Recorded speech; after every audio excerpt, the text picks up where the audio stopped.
Om Sadashiva Samarambam Shankaracharya Madhyamam Asmadacharya Paryantam Vande Guru Paramparam Om Namastê. Bem-vindos, né, para o nosso curso do Gita. Nós estamos no capítulo 6, é um capítulo dedicado à meditação. Como nós já vimos, né, anteriormente, nas aulas anteriores, a meditação ela tem dois aspectos, né? Um é o aspecto de desenvolver uma capacidade de foco, né? De concentração e de expansão da mente, né?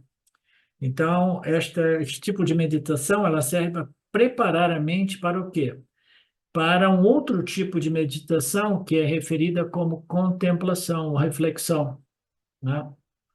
Nós sabemos que uma vez o indivíduo tenha desenvolvido algumas qualidades, né, algumas qualificações mentais, intelectuais, ele está pronto para entrar no processo final vedântico, que é o Shravana Manana Nididhyasana, que é o ouvir, refletir e principalmente lembrar, relembrar durante o dia a dia ou durante um período específico no qual eu me fecho no meu quarto de meditação e eu quero reviver, né, relembrar os ensinamentos de modo que eles se tornem vivos e presentes na minha mente, até que essa presença dos ensinamentos se torne espontânea, sem esforço constante da minha parte, né? Então, uma meditação irá permitir o desenvolvimento dessas qualificações e outro tipo de qualificação, que é o propósito do Vedanta. O Vedanta fez uma concessão à dhyana, né, ao Upasana, a meditação, simplesmente para o desenvolvimento da mente. Porque o Vedanta diz que nós temos o Karma Yoga, que compreende a observação, né, do Dharma, né? E essa prática do Karma Yoga, esse exercício constante da compreensão e do espírito do Karma Yoga, ele também desenvolve uma mente focada, né? Muito focada e naturalmente. Mas, de qualquer forma, nós sempre entramos na meditação vedântica, quer o indivíduo passe pelo Upasana de preparação da mente, de desenvolvimento, né, através desse exercício chamado dhyana, né, a meditação, né, longe dos afazeres, longe das interações do meu dia a dia, eu reservo um período de tempo para ficar sozinho, né, observando a minha mente e educando a minha mente, educando ela, trazendo-la de volta de novo para o meu objeto de meditação, né? E desenvolvendo um objeto de meditação sempre mais sutil, mais amplo, né? Mais expansivo, né? Até que o meu objeto de meditação seja Ishvara, né? Como inteligência total, né? Sabedoria total. Até que o meu objeto de meditação sejam as escrituras reveladas por Ishvara, né? Tanto as escrituras do Gita como as escrituras dos Upanishads, né? Então, o objetivo é desenvolver uma mente capaz de permanecer focada, calma, relaxada, de modo que eu possa, né, não somente desfrutar de uma certa paz mental, mas usar aquele meio ambiente, né, aquele clima de paz e silêncio profundo para expor, né, expor a mente aos ensinamentos do Vedanta, né? Então, existem diversas práticas de meditação, existem definições e mais definições do que seja o resultado, né, ganho através dessas práticas. Existem uma infinidade de propostas. Faça essa meditação e você vai obter isso, vai obter aquilo, né? E no Vedanta, no final das contas, você faz um pouco de meditação, se você quiser desenvolver mais foco na mente, mas fundamentalmente você faz meditação, lembrando dos ensinamentos, de tal modo que você possa, né, internalizar, né, assimilar e internalizar esses ensinamentos a tal ponto que ele possa transformar a nossa identidade psicológica e emocional, né? Porque o conhecimento assimilado que não transforma é simplesmente conhecimento acadêmico, tá? Isso é importante a gente saber. Só um minutinho aqui. A propósito disso, né? Eu acho que foi até mesmo você, né? A Angélica, que disse, né, que sim, não, eu começo a observar alguns frutos desse processo vedântico, né, porque eu vejo, né, que um pouco de transformação, né, ocorrendo, né? Todos nós temos que, né, observar isso, né? Esse processo de assimilação desse conhecimento está realmente me transformando? Está realmente transformando a minha vida, né? Estou me tornando uma pessoa sempre mais equilibrada, satisfeita, contenta e feliz, ou não, né? Porque se nada disso está acontecendo, então esse conhecimento ele não está realmente sendo assimilado e internalizado, tá? Ele está permanecendo mais a nível acadêmico, né? Então a meditação do Vedanta é lembrar, no final das contas, todos esses ensinamentos, né? Seja enquanto interagindo com o nosso mundo ou, né, no nosso espaço privado, lembrando de tudo isso até que esta convicção de que eu sou a consciência e existência de natureza infinitamente, né, não limitada, até que esta compreensão ela seja um fato, ela seja livre de qualquer sombra de dúvida, é uma questão de identidade. Todo esse propósito vedântico é um propósito de transferência de identidade. A identidade do Jiva está estabelecida no corpo-mente. No corpo-mente, o Jiva se sente limitado, insuficiente, né? Porque todos os aspectos do Jiva, eles sofrem limitações, principalmente a limitação temporal, que é a mais indignante do ponto de vista do Jiva humano identificado com o corpo, né? Ah, eu vou conseguir viver 90 anos, 80, quem sabe, né? Mas será que eu vou estar em boa saúde ou não, né? Então, é tudo uma questão de identidade, de redefinir aquilo que você é, de tal modo que essa transferência de identidade, esse shift de identidade, ela ocorra, mas ocorra de modo realmente indiscutível, né? Incontestável. O indivíduo sabe, eu sou a minha real natureza, identidade é a consciência, né? E eu tenho um corpo-mente como instrumento de experiência, né, que me foi dado exatamente para que eu pudesse, neste processo, obter o conhecimento através da minha real, a respeito da minha real natureza, né? O propósito da criação só faz sentido na medida que nós compreendemos que a vida é uma oportunidade, é uma escola, né? Este universo é uma escola na qual esses seres vivos eles podem, através dessa interação difícil na dualidade,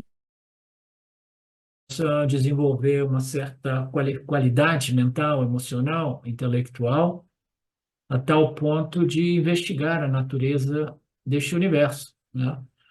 Mas até que o indivíduo chegue ao ponto de pensar, ok, talvez a coisa mais fundamental aqui seja me definir corretamente, né? Até a pessoa chegar nisso, a pessoa vai pensar o quê, Mariné? Vai pensar, o meu problema é que eu não estou tendo aquela experiência libertadora, né? Então, o indivíduo, né, até mesmo no mundo espiritual, nos círculos espirituais, eles vão buscar o que? Experiência, né? Experiências místicas, experiências de samadhi, estados mentais que me liberte, né? Mas a solução, segundo o Vedanta, é que somente um, uma redefinição daquilo que nós somos, ou uma transferência de identidade do corpo-mente, né, que experimenta, né, tem todos os tipos de experiências, né, e as experiências elas são das mais agradáveis até as mais desagradáveis, Então, o indivíduo que ele quer realmente ser feliz, ele costuma querer controlar as suas experiências de modo a obter somente experiências favoráveis, agradáveis, né? Mas nós sabemos que isso é impossível. Não? A maturidade é saber que eu não tenho controle a respeito do campo das minhas experiências, né? O meu karma, o meu parábada irá produzir isso, Ishvara, o sistema Ishvara irá produzir isso. Eu não tenho nenhum controle, mas eu tenho a capacidade, né, intelectual, né, desenvolvida a tal ponto que eu digo assim, mas isso não é um problema, porque o meu problema não é tentar controlar a minha experiência, porque minha experiência está sendo ditada pelo meu parábola. O meu parábola é uma equação que envolve muitas vidas passadas e uma infinidade de ações minhas que interagem com ações de bilhões de outros jivas, né? Entre tantos outros fatores. Então, o indivíduo com maturidade, ele abandona essa noção equivocada ou infantil de querer controlar as minhas experiências e ele se foca o quê? Na questão X do problema, que é talvez eu não esteja devidamente definido em termos de identidade. Talvez eu tenha assumido, né, uma identidade que naturalmente é limitada, que não é realmente a minha real intrínseca identidade, né? Eu gosto de colocar em termos de identidade. A identidade é aquilo que é mais intrinsecamente natural para nós, né? Muito frequentemente a gente diz a minha natureza real, a sua natureza real, do ponto de vista do jiva humano, a gente precisa compreender em termos de identidade, porque a chave de tudo é a identidade. Vedanta é uma transferência de identidade do limitado para o ilimitado. O corpo-mente é e sempre será limitado, né? Tanto é que ele não consegue controlar as experiências do campo, de modo que ele só possa ter experiências favoráveis, né? A vida é um processo de prazeres e dores, e o indivíduo maduro, ele fala, ok, eu vou deixar aquilo que pertence a Ishvara com Ishvara, que é o Parabhada Karma de todos nós. E eu vou cuidar de quê? De reexaminar a minha identidade, né? O que eu sou, o que eu sou em realidade. Sou matéria, sou energia, sou corpo, sou mente, são as minhas vasanas, né? E isso a gente faz no Shravana, Manana e Nididhyasana, né? O processo de escutar atentamente os ensinamentos, depois lembrar, escutar de novo em casa, ler os satsangs, os livros, né? E aplicá-los em minha vida, né? Ou até mesmo meditar nesses ensinamentos, que é a meditação do Nididhyasana, né? Vedantina. Então, por que que nós estamos falando de tudo isso? Para entrar isso aqui. Agora, silenciar a mente não é o nosso objetivo. O objetivo do Vedanta não é criar uma mente silenciosa, como nós sabemos. Se você quiser silenciar a mente, você terá uma tranquilidade, uma pacificação temporária. Você não obterá a tranquilidade ou a pacificação vedântica, né? Então, qual é a diferença da pacificação vedântica, né? E a respeito, né, em comparação com a pacificação temporária de uma mente controlada através da disciplina do yoga, né? Eu estou ali observando a minha mente, focando a minha mente, né? Aí eu tenho uma mente experimentando um grande vazio, um grande silêncio, uma grande paz, mas requer um esforço contínuo, né? Aí eu suspendo os meus esforços, a mente se modifica, né? E aí a minha tranquilidade temporária, ela desaparece, né? Então aqui o Swami diz, esta tranquilidade ou pacificação temporária não é a tranquilidade sugerida pelo Vedanta. O Vedanta quer uma tranquilidade, né, que gradualmente, mas certamente se estabeleça a tal ponto de que ela não requeira mais o meu esforço contínuo, né?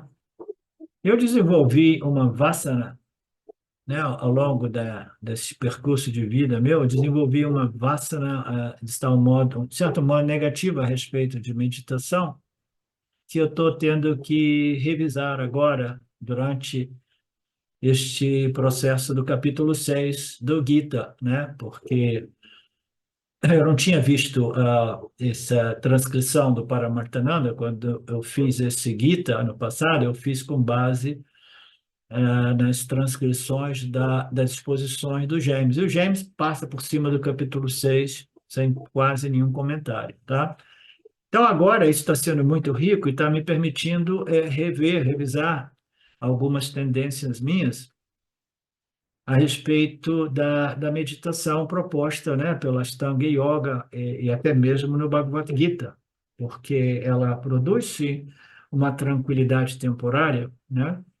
Se o indivíduo pensa que esta tranquilidade temporária, né, passageira, ela é o máximo que a vida pode nos fornecer, né? Ah, não, a vida é assim mesmo. O máximo que a gente consegue é uma felicidade ou tranquilidade temporária.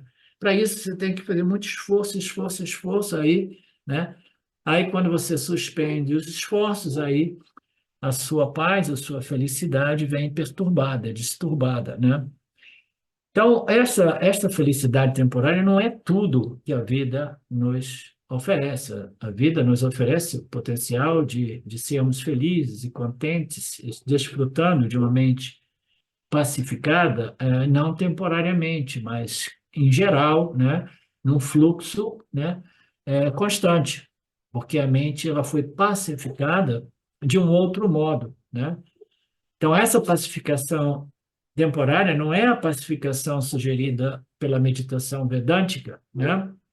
Então, qual é a distinção, né? A pacificação do Vedanta é uma pacificação derivada de uma compreensão muito profunda, muito bem estabelecida a respeito de quê? Da minha identidade, não no corpo-mente, mas a minha real identidade na consciência como consciência. Então, uma vez, Marcelo, essa compreensão esteja muito bem estabelecida, de modo claro, evidente, livre de dúvidas, bem internalizada, não tem nenhuma dúvida, ninguém pode mudar a sua ideia a respeito daquilo que é você, né? Aí o que que acontece? Aí sua mente relaxa. Mas relaxa por quê? Porque você transferiu a sua identidade depois de um determinado período de esforço, né?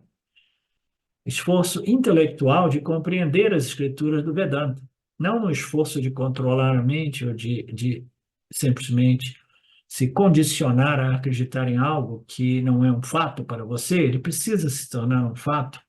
O Vedanta não é simplesmente um processo intelectual de repetir, repetir, repetir, na esperança que você seja devidamente programado a acreditar que Aham Brahmasmi, que eu sou Brahman. Não. Vedanta vai usar os conceitos, né, das escrituras que são fiéis à natureza da realidade, não somente do Jiva, mas do universo e de Ishvara, que é tudo, é somente Brahman, Satchitananda, consciência, existência infinita, né? Então, ele vai usar esses conceitos para ajudar o Jiva-Atma a se restabelecer naquilo que é a sua real identidade e natureza. Enquanto nós estivermos identificados com aquilo que não é a nossa real identidade e natureza, nós nos sentiremos desconfortáveis. É inevitável isso. Tá? Então, a meditação vedântica, ela depende desse conhecimento muito bem digerido, processado, internalizado, né?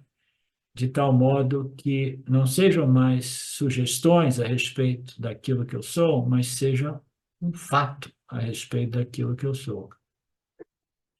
Mas a mente silenciosa serve a um determinado propósito, porque quando ela está muito bem silenciosa, ela está num estado no qual ela tem a possibilidade de compreender e assimilar mais profundamente essas declarações de identidade dos Upanishads e a lógica que as sustentam, né? Então, a mente silenciosa ela tem um valor, né?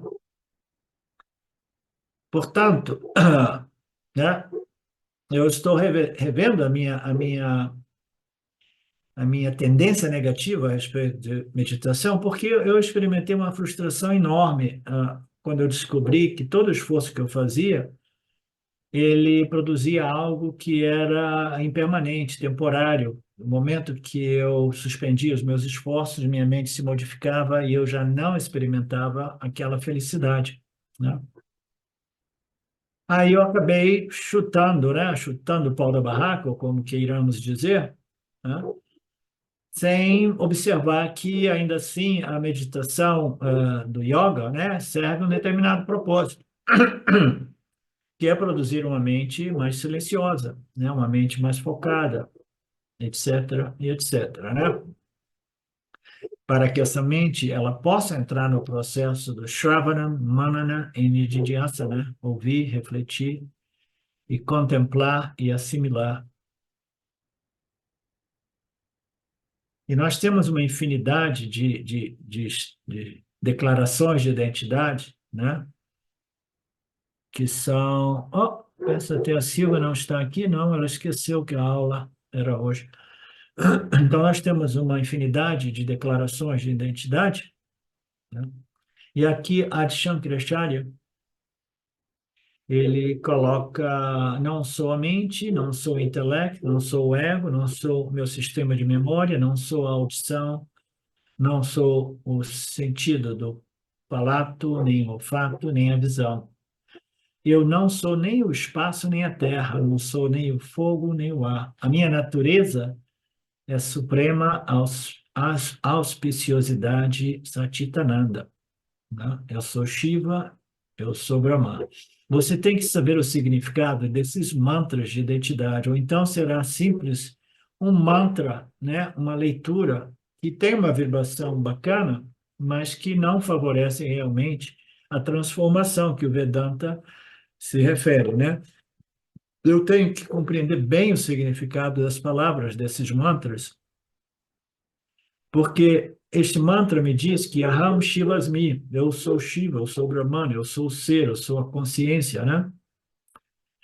Então, no início, né, nós ouvimos tudo isso e são declarações interessantes, né, atraentes, né? E a gente começa, né, a perseguir, né, essas noções, essas ideias, né, esses conceitos a respeito daquilo que talvez seja a minha real identidade, mas muitas das vezes as pessoas não conseguem realmente compreender o significado, porque para compreender o significado, alguma coisa a mais precisa transpirar, né, transparecer, né? Transparecer. E essa coisa a mais é exatamente essa paz, esse contentamento, essa felicidade, e ainda mais diretamente, a nível mais experiencial, é este brilho que ocorre na consciência humana, entendeu? Que possui um elemento experiencial por si, né? Uma dos aspectos interessantes da meditação é que nós dizemos, você é autoluminoso, a sua real identidade, natureza, é autoevidente, autoluminosa, sempre presente, ela brilha no seu intelecto, ela ilumina o seu meio ambiente, né? E você é essa consciência, né?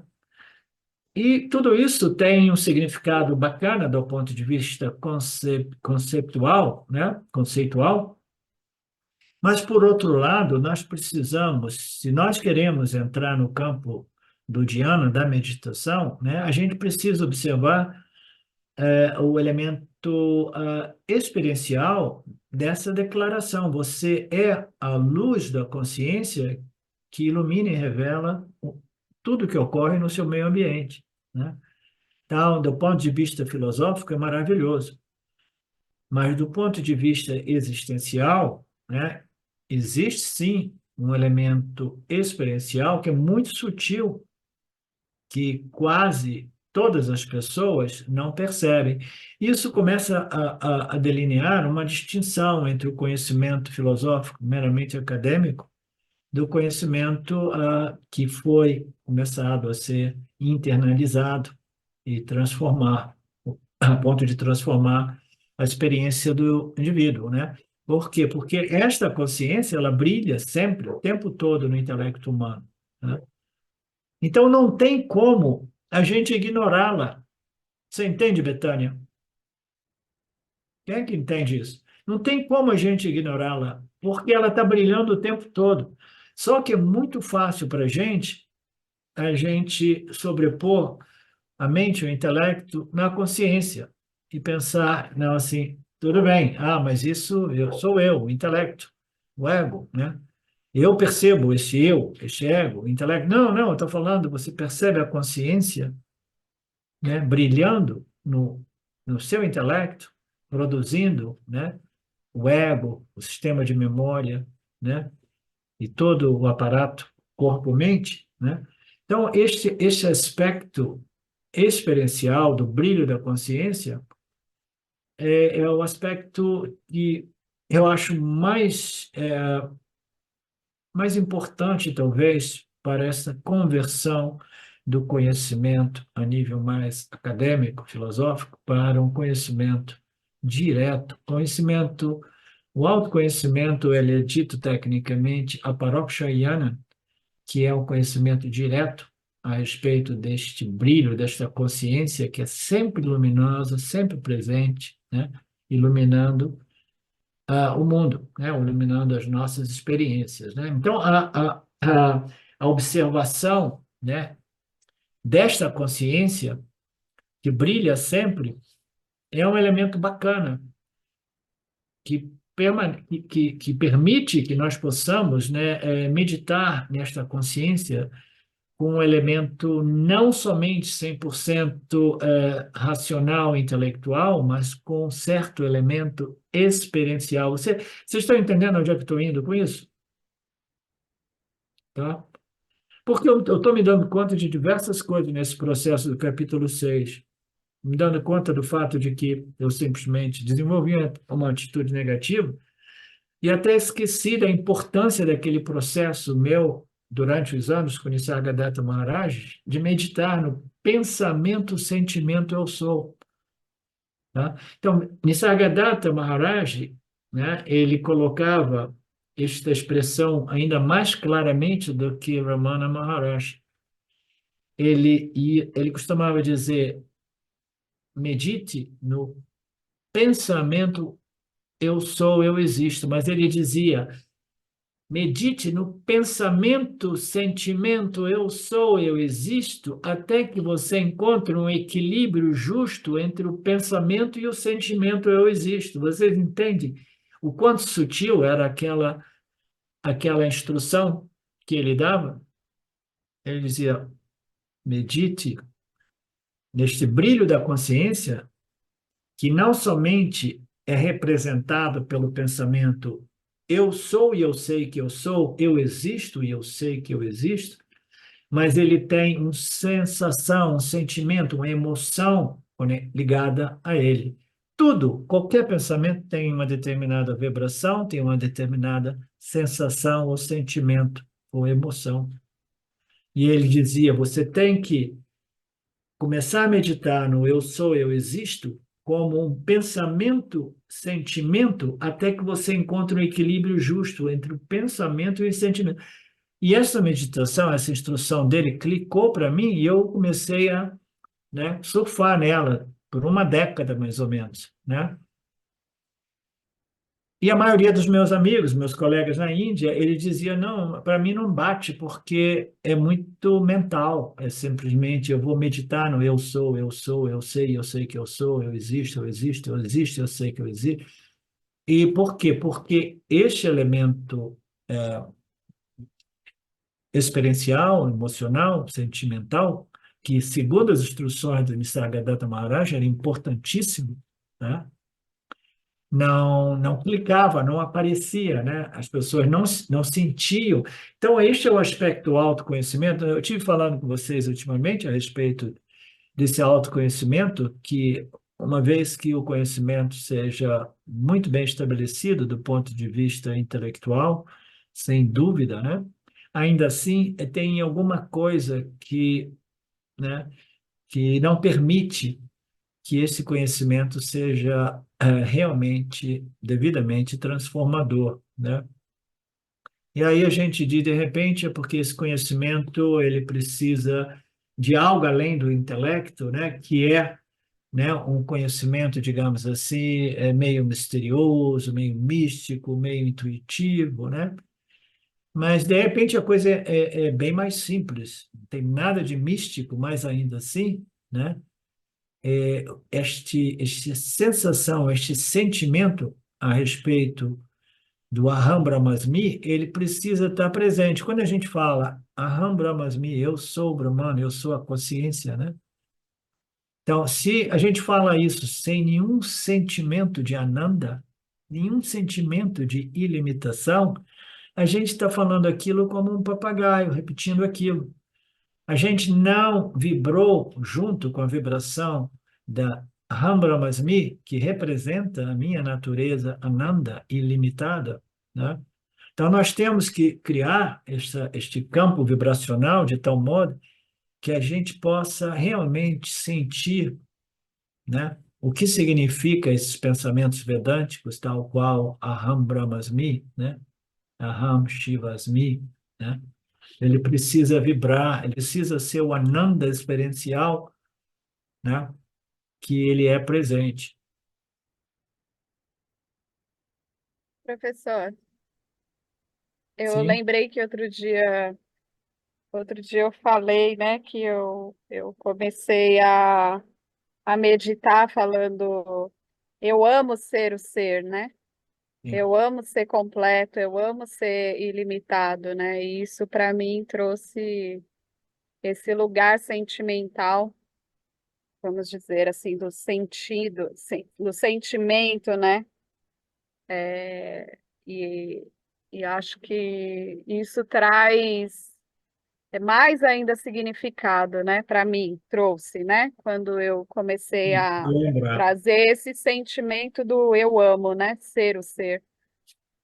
Não só eu sou, mas aí fui trazendo que tem um amor nisso, né? E assim, um amor experiencial, como você está dizendo também, de sentimento. Só uma pequena correção a respeito disso. Eu lembro quando você compartilhou isso, eu achei bacana, eu até encorajei você, né, a trabalhar desse ângulo, né?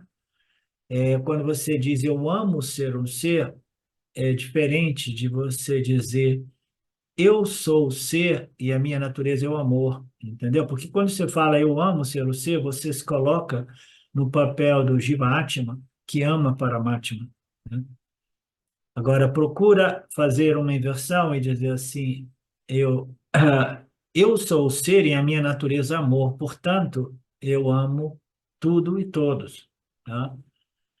Porque somente como Brahman, somente como ser ilimitado, nós temos direto conexão, ou contato, né, com essa fonte de segurança, de amor, de felicidade, que pode e deve ser compartilhado no mundo, né? Tá?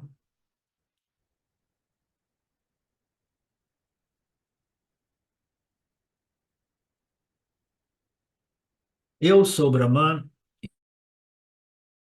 todos, né? E eu tenho tanto amor para dar e compartilhar, e quanto mais amor eu compartilho, como Betânia, né, mais amor eu descubro no meu ser, né?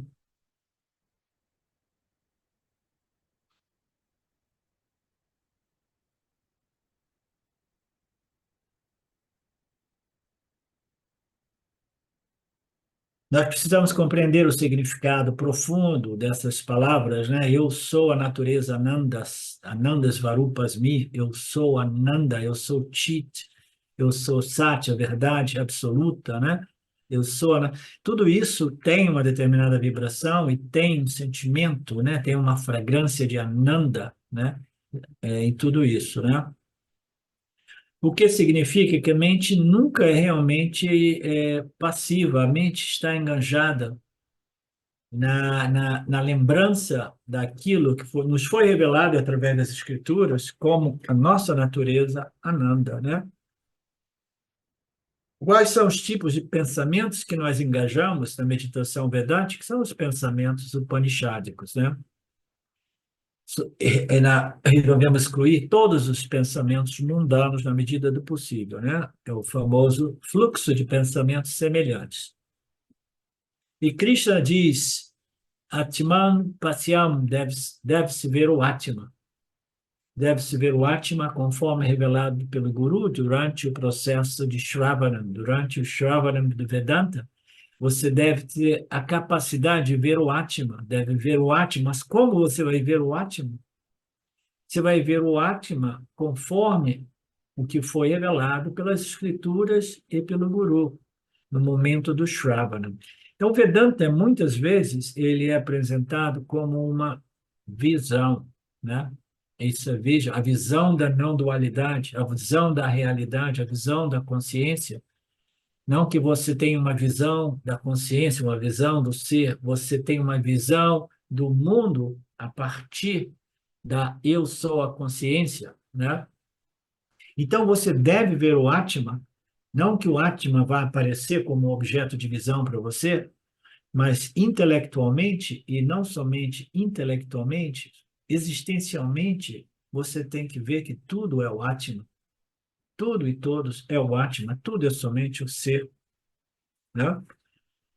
E isso tudo deve ser recebido durante o Shravana, né, de um guru competente, que realmente ensina as escrituras do Vedanta, né? Por isso, Swami diz que o Vedanta, o Vedanta, a meditação vedântica é impossível sem o Shravana. Você não pode meditar no Vedanta a menos que você tenha exposto a sua mente ao corpo completo de ensinamento, ou parcialmente. Aí você começa a meditar, contemplar, refletir, né? Portanto, sem o Shravana, o Vedanta, a meditação vedântica não é possível. Suponha que alguém nos diga, isso é tão comum no mundo por aí, né? Nos círculos espirituais. Não, então eu vou meditar aqui, eu vou meditar, né, numa declaração ou num mantra qualquer. A pessoa medita naquilo, mas se alguém perguntar, mas você sabe o que significa isso? Ele fala, não, não me interessa, eu preciso saber o significado. Você só pode meditar realmente no Atma, no ser, se você tiver uma mente sutil, satívica, o suficiente para compreender o que é o ser. Tá? Sem compreender o que é o ser, você não consegue meditar no ser. Você pode meditar numa frase que represente o ser, como Aham Brahmasmi, mas você não está. Você precisa de realmente compreender o que é esse ser. E essa compreensão deve ir além da mera compreensão intelectual.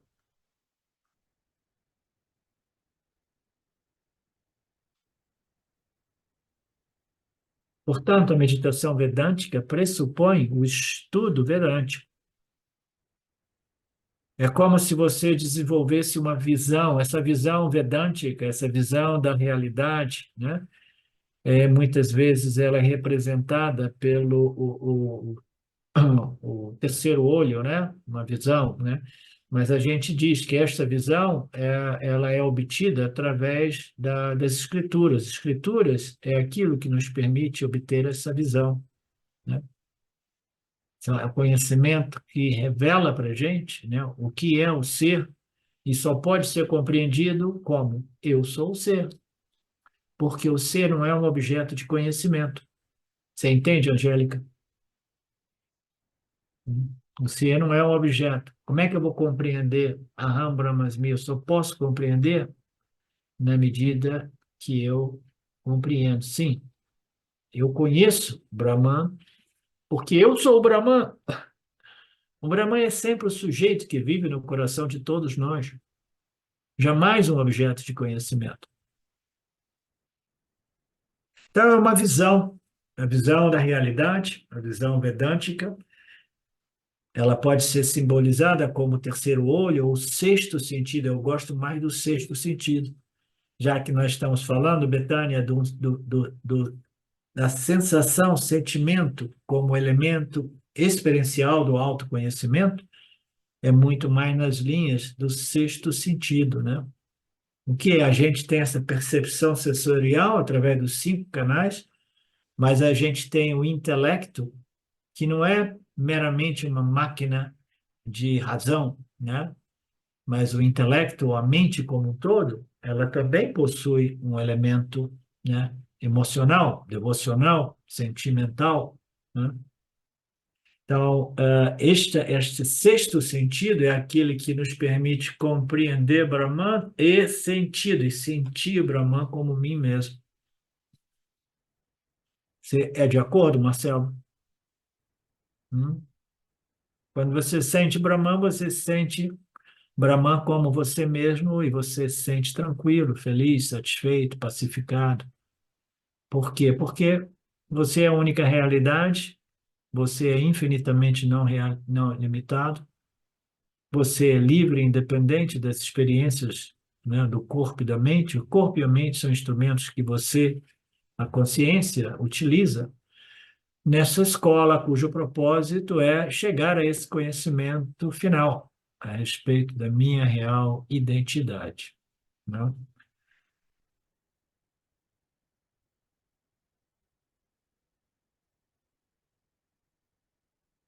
Então, o que é o Atma? O Atma precisa ser compreendido, e para isso nós precisamos de compreender os ensinamentos, e o Nididhyasana é lembrar os ensinamentos, né?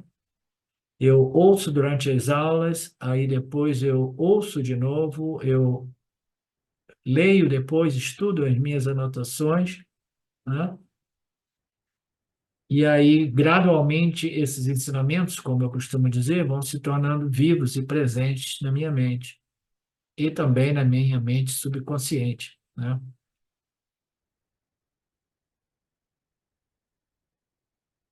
E essa meditação vedântica, né, se você quiser fazer no conforto no seu quarto de meditação, ela pode ser feita com os olhos abertos ou fechados.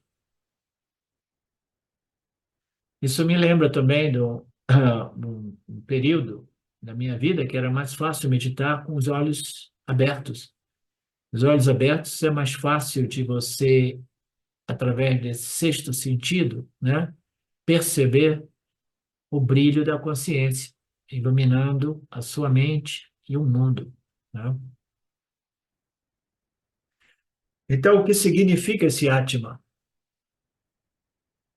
É o eu que todos nós nos referimos, né?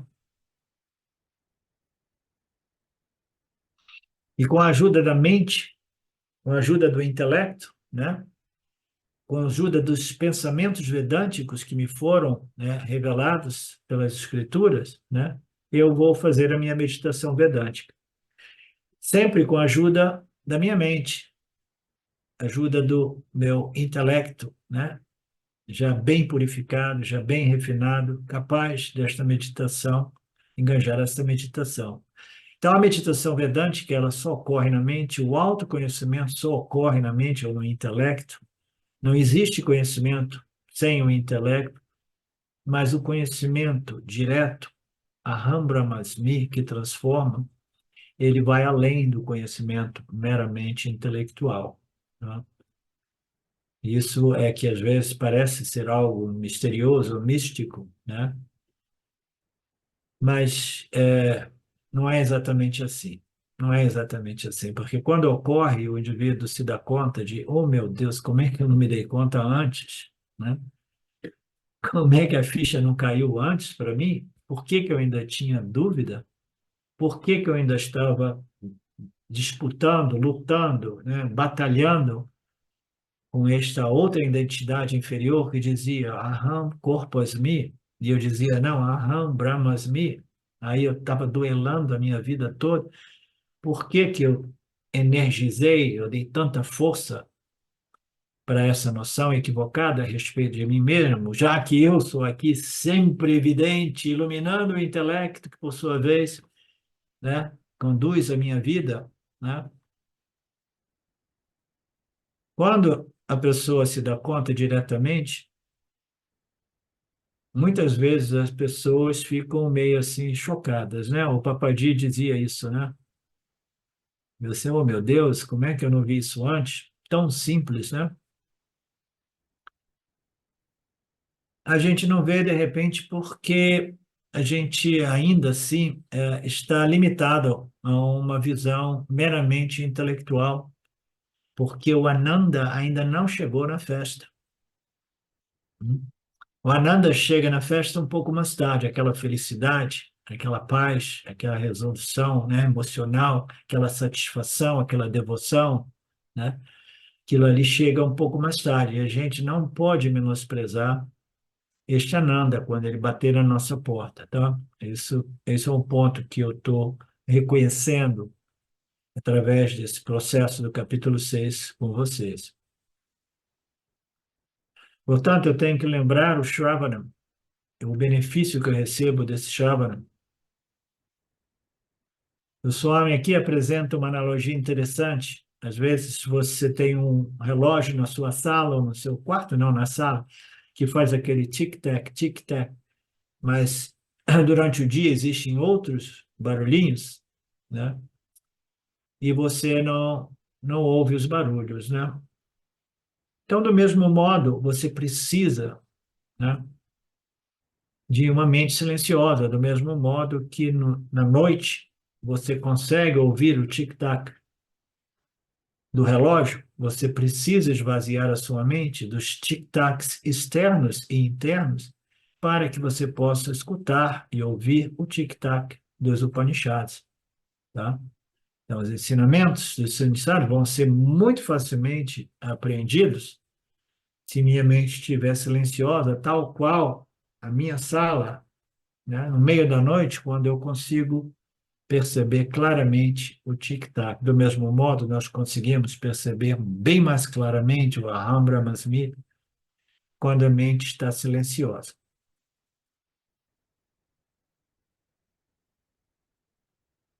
Você vai removendo os outros ruídos da mente, a mente vai ficando silenciosa e pura. Aí, quando ela estiver silenciosa e pura, você tem que convidar os pensamentos vedânticos. Não pense que você tem que evitar todo e qualquer pensamento.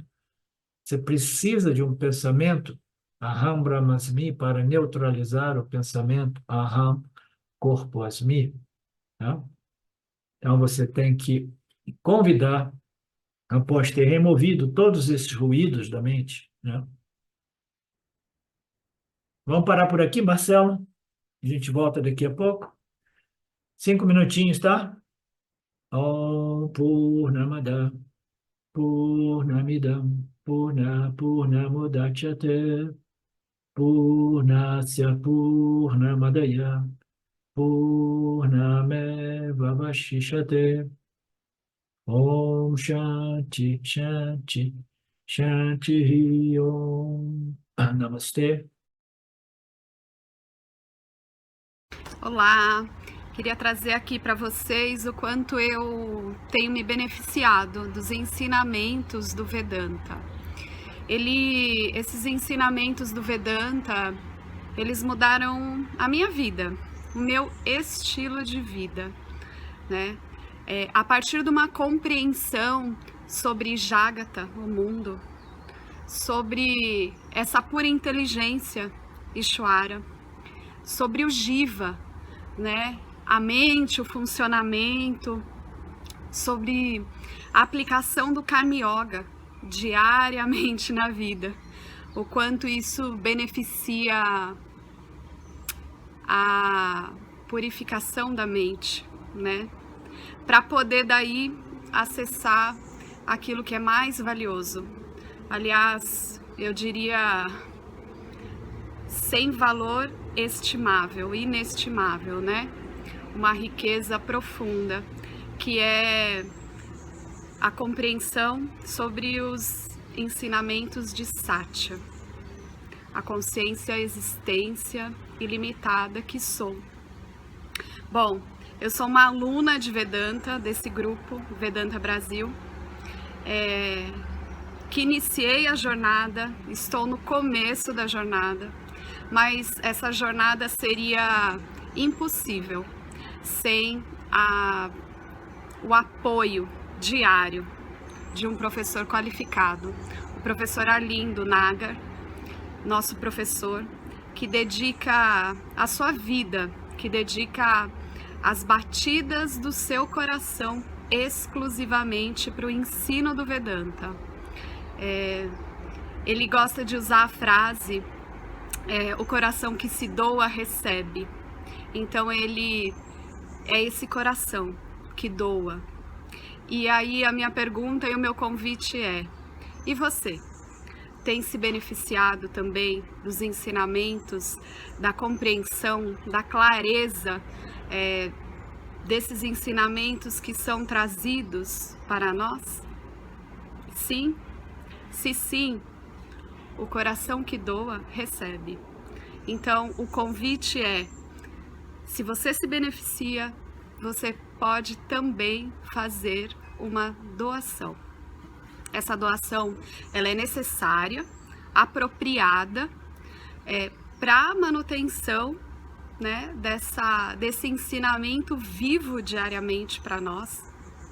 E é um convite para que a gente possa nutrir esse grupo com o dar e o receber. E se você se beneficia, tenho certeza, qualquer valor mensal é suficiente.